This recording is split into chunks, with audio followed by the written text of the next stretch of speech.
జైల్లో ఉన్న వాళ్ళు ఈ ఒక్క సిగరెట్ గా కరువు వచ్చానయ్యా. నోరు మీద సన్యాసం మాట మాట్లాడితే జైలు జైలు జైలు ఊరుకోండయ్యా పచ్చితనం. నువ్వు పసివాడివే 2 రేపులు చేసి 7 ఏళ్ళు జైల్లో ఉండొచ్చాడు. అయినా నేను దారిలో అమెరికా గురించి చెప్పమన్నాను కదయ్యా. నేను అమెరికా గురించి చెబుతూనే ఉన్నానయ్యా, అతను నాకు జైలు గురించి చెబుతున్నాడు. నేను అమెరికా అమెరికా అని మొత్తుకుంటుంటే నువ్వు జైలు లైను వేను సంకెళ్ళు అంటావా? మళ్ళీ ఆ చెప్పుల గురించి చెప్పావంటే బుర్ర 2 చెక్కలైపోతుంది.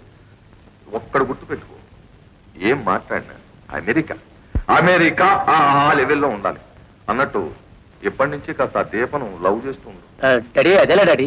ఎలాగంటే మంత్రులు కాస్త చెప్పబోయా. అయ్యా మన వాడికి రేపులు చేయడం తప్ప లవ్ చేయడం చేత కాదు. ఒకవేళ లవ్ చేయబోయి పొరపాటున రేపు చేస్తేను వీడి బదులు నిన్ను జైలుకి పంపిస్తాను. నీకు ఆ వశీకరణ విద్యలేవో తెలిసే ఉంటాయి, కాస్త చెప్పవయ్యా. అలాగే చెప్పు. ఎలా పంతులు? ఎలా అంటే బాబు నువ్వు సినిమాలు చూస్తుంటావా? ఫెస్టివల్ సినిమాలు చూస్తూనే ఉంటాగా. ఆహా, అందుకే ఈజీగా రేపులు చేసేస్తున్నావు. చూడు బాబు, ఈ రోజు నుంచి ఊళ్ళో ఆడుతున్న ప్రతి సినిమా నెలల పాటు matinee show, first show, second show వరుసగా చూసేద్దాం. ఏం చేద్దంటే ఆ లవ్లీ గూలు మర్చిపోయి చాలా రోజులు అయింది కదా.